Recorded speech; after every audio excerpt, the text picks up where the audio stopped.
Hello fellow book nerds, this is Gabby and today I'm going to be doing my August wrap up. So August has been an amazing reading month in terms of the quantity and quality of the books I've read. I've read 9 books altogether, which is pretty good in comparison to previous months, at least since I started counting. And my Goodreads goal right now is like the amount I read is like 60 and my goal was 50, so we're doing amazing.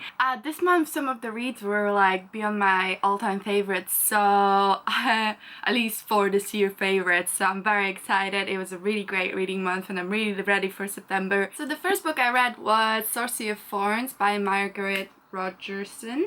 This book is going to be one of my all-time favorites now, and is definitely one of my favorites this year, and it's really amazing. And I think I said it in my TBR, but I bought this because of hype. Like everyone and their mother was talking about it.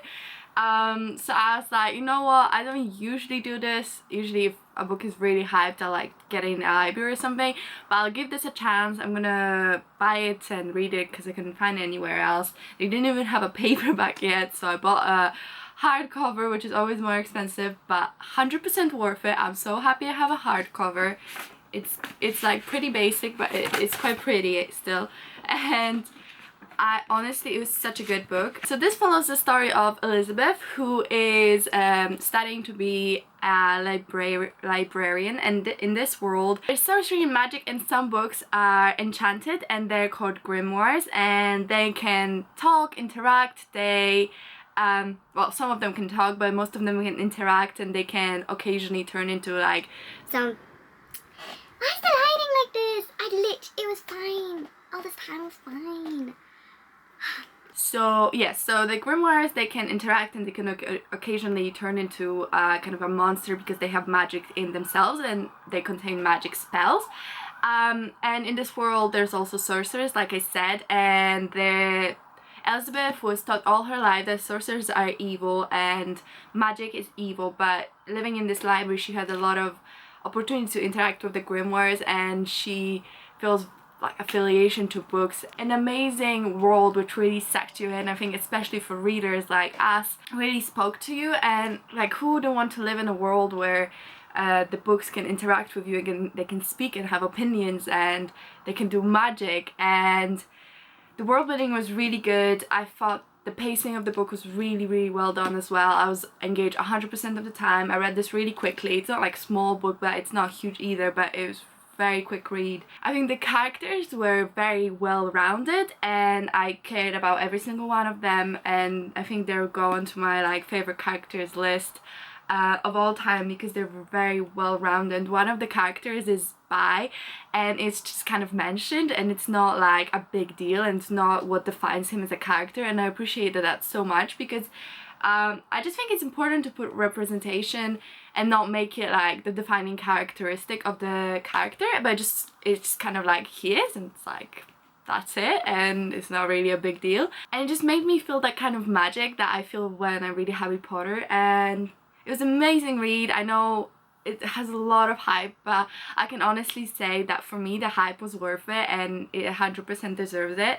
It's a great read. I really highly recommend. I think it's designed for like readers like us, and I'm like 90% sure that this is supposed to be a standalone, which there's not many fantasy standalones, and if there are, it's like the size of Prior of the Orange Tree, which is like this big or something. Like seriously, it's enormous. But this one's a fairly short but very well wrapped up book, and I really appreciate that. So, but it might not be a standalone. When I checked it was, but if I'm wrong, correct me. Very amazing book, highly recommend it. Then I read Six of Crows by Leigh Bardugo, and let me tell you, this was such a surprise because I read the Grisha trilogy this year, I think, and it was alright. I liked it, but it didn't blow my mind or anything. It was like, okay. But this book is amazing. I absolutely loved it. Another book that is so hyped and everyone knows about it and everyone knows it's amazing, and I was like, okay, like I I don't know, bands of thieves, like, it sounds cool, but I don't know if that's my like go-to trope or like go-to thing. But this was amazing. The cast of characters were just so diverse and well-rounded, and it was fast-paced, and I felt the stakes were high, and I felt the urgency. And the characters were so well developed. I thought they were very consistent. I felt like I knew what they were going to do, or like I could predict their reaction at least a little bit, because it was very consistent with their character, which is very important to me. I like that the love interests had different points of view. It's something I noticed in the like before they even became a love interest, but one of them is kind of a devout and religious and one of them isn't, but it still showed that they can fall in love with each other and one doesn't need to abandon their faith. I just thought that was really cool, because I feel like normally the love interest, like, it's love to hate or whatever, but they don't really like disagree on fundamental stuff. So I think that was very interesting to me. And normally I like character development, maybe highs aren't my thing, but I think this was so well paced, and I really cared. I was at the edge of my seat, and I cannot wait to read the sequel, because I think they're going to take you some really cool places, and I really like Inez. She's like my new favorite character, and yeah, really good read, worth the hype, would recommend. And then I read Second by Brian Lee O'Malley. So this was I was at my friend's house, and she lent me her copy, because she was like, oh, you need to read like some kind of graphic novel, because you can read that in the 3 days that you're here. And I really liked it. I thought it was a very solid read. I don't read a lot of graphic novels, but I definitely want to get into it now that I'm part of my library. I prefer a bit more like detailed art style, but this was really like kind of not sketch, but it wasn't like very detailed and realistic in that sense. It was very like cartoon-ish. Sorry if I'm not using the right lingo. I don't really know much about graphic novels, but I thought the story was really good. It was a solid read. It was also a standalone, which I really enjoyed. Had a moral to it. Yeah, it was a good book, I think. And now on to the biggest surprise of all surprises. Power of the Own by Sarah J. Maas. So, like I said... Then I learned it's kale. Someone told me in the comments. Kale. Kale. Okay, apparently you say kale. Kale. Anyway, kale. I had this burning hatred from him from like Throne of Glass, because I thought he was fine at first. I didn't like him, and then he became this just like puddle on the floor. Anyway, I hated him. I thought this would be most hated book in the whole series. I was like, I want to get through it, because I heard it's important to get through it to go to the last book, which I do want to finish. I don't care about Throne of Glass that much, but I do want to finish and I want to know what's happening. Boy, let me tell you, this is like one of the top Throne of Glass books for me now. Anyway, I'll just hang out here in the sun. The characters were really likable. There's a lot of new characters. I thought they were likable, they were well written. Apparently one of them shows up in Assassin's Blade, which I didn't read and I'm not gonna read because I don't care that much, but apparently you meet her there beforehand, but I didn't read it. So I met her here first, but I thought she was a great character, Irene. And then Nestron was really great in this. I really liked her. I like the guy she's hanging out with, whatever his name is. And yeah, it was really solid. But I will say, like, if you're thinking, oh, maybe I'll just skip this one, don't, because like a lot of important information is in this book. And I find it hilarious how it says like novella somewhere, I think. Well, yeah, there is a lot of mature content, but I swear to God, I opened somewhere and it said novella, and I was like, are you, what? I mean, I know this is supposed to, like, it was supposed to be a novella, and then she ended up writing a whole book, but this book is like, what, 600 and something pages, like, but yeah, it was surprisingly good read. I didn't suffer. I actually enjoyed it, so kudos. So next I read Disney-a-thon by Elizabeth Flynn. I read this for the Disney-a-thon group book, and I did hear that there's some controversial stuff in it. I couldn't really choose the other group book they chose because it was Cersei, and I read that last month, so I thought I'd give it a chance. The first half of the book I did really enjoy. I thought it was it was well spaced. I thought the world building was good. It really sucked me in. And maybe not world building, but the atmosphere building. So Spin-a-thon is kind of a retelling of Mulan. It says the retelling of Mulan meets Project Runway. There's this girl, her dad was like quite a famous tailor, and she is a really good tailor, and that's her passion in life. But in this kingdom, women can't be like master tailors. They can only like work for someone else. They can't own their own shops or anything. And there is a competition to become the royal tailor, and she has to pretend to be her brother to do the challenges and become the royal tailor.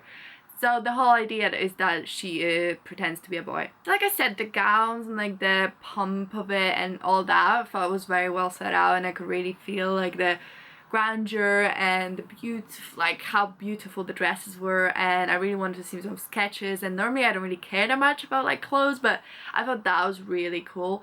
But really the second half of the book, it was just something completely different. Like it was a completely different plot, and first half was okay, if not really rushed, and then the second half, I guess by itself would have been okay, but that's not what I was sold on, you know.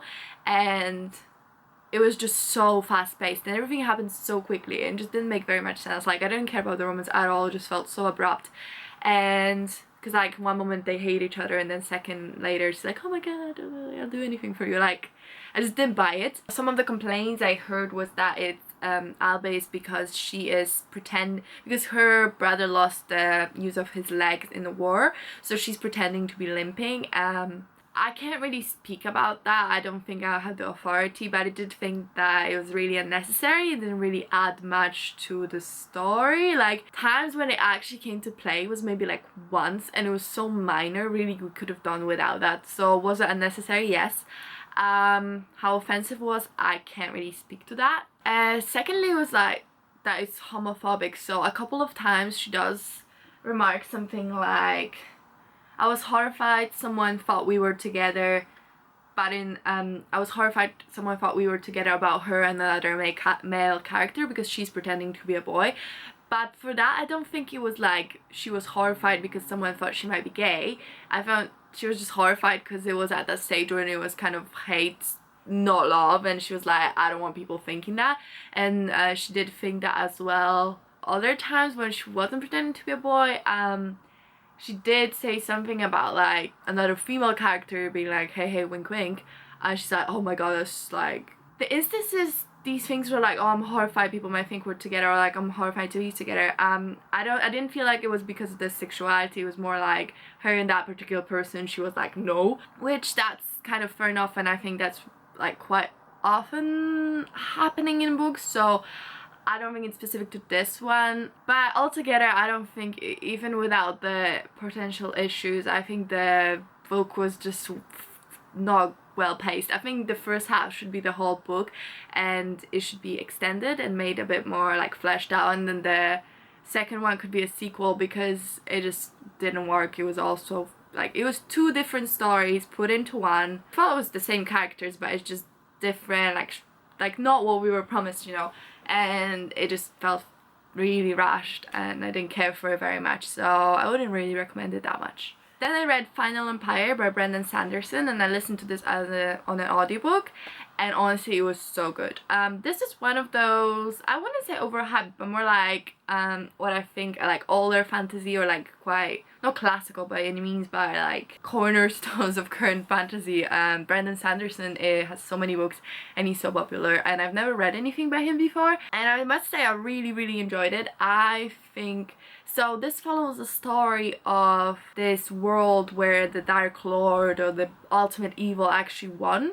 And this is at this desolate world when people don't really have much hope, and they're being marginalized, and they're being treated like absolute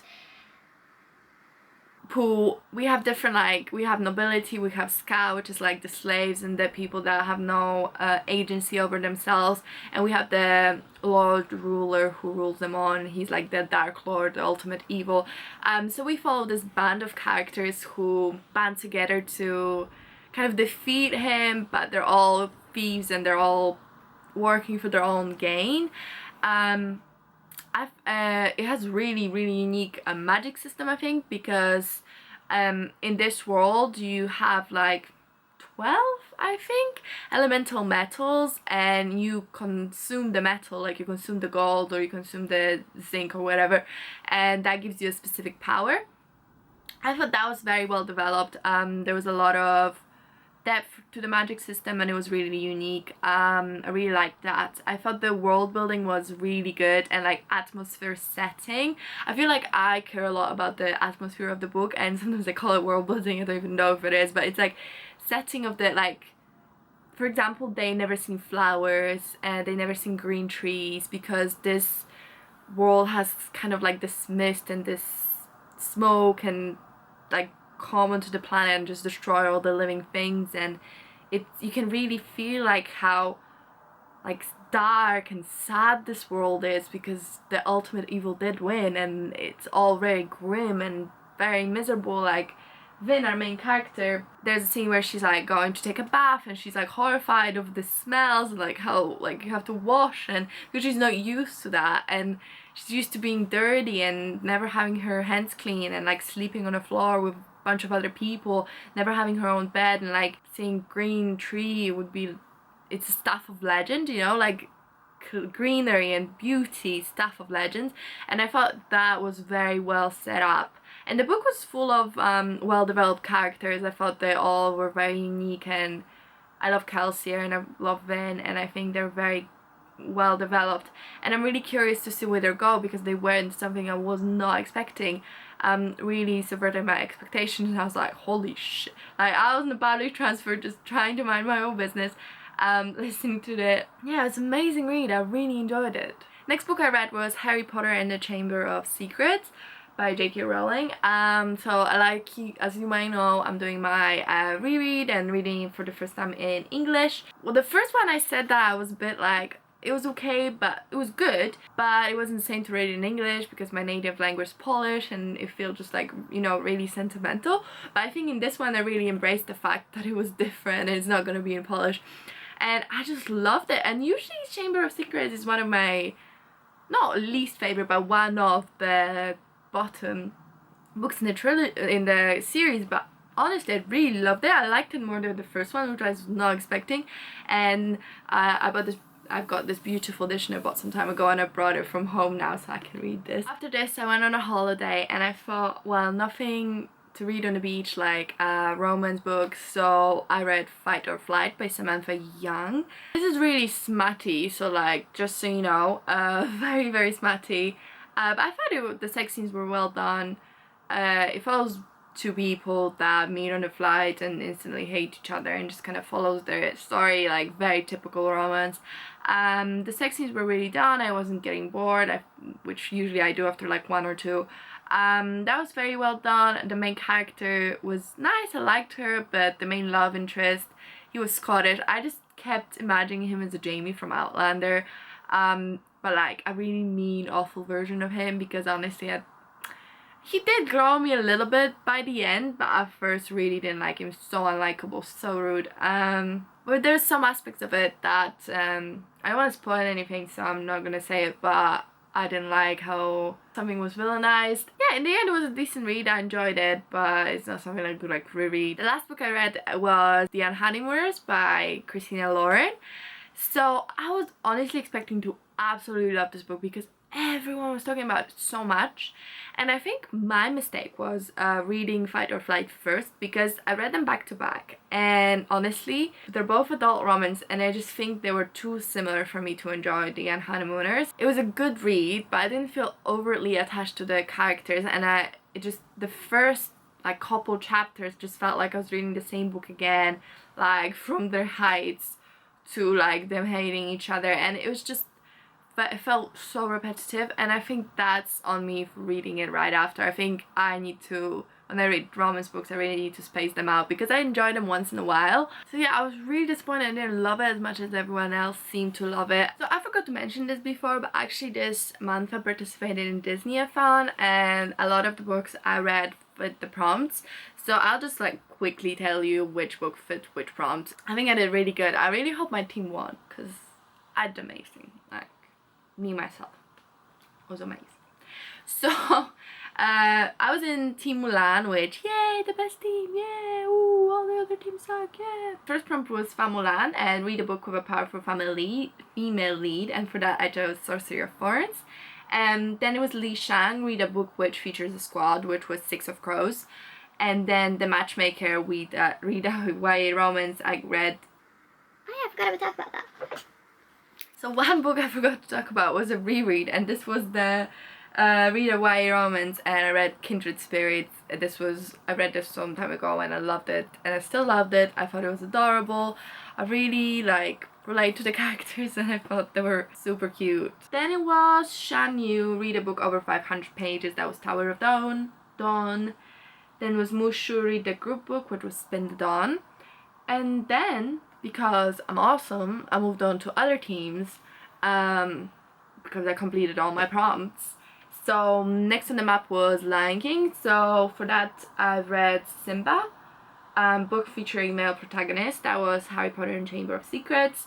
Mufasa, book featuring war and politics, and that was Final Empire. And then I read Nala, read an adult romance, and that was Fight or Flight or Unhandy Words, both of them fit. Like I said, this was a really great reading month. I had so much fun reading. I'm gonna just hold on to this because now it's my baby. If you read any of these books, let me know. I'm sorry for the lighting in this video, it's a bit all over the place, but when you film with natural light, that's what you get. Yeah, let me know if you read any of these. Let me know how your reading month went. I'm really curious to know. I hope you had a great August. I know it's start of September and a lot of people are like so excited about autumn. Autumn is like my least favorite season and everyone seems to love it and I'm so confused. Like, I know you like sweaters and the cold weather, but like I live in Manchester and it's gonna rain every single day until like May.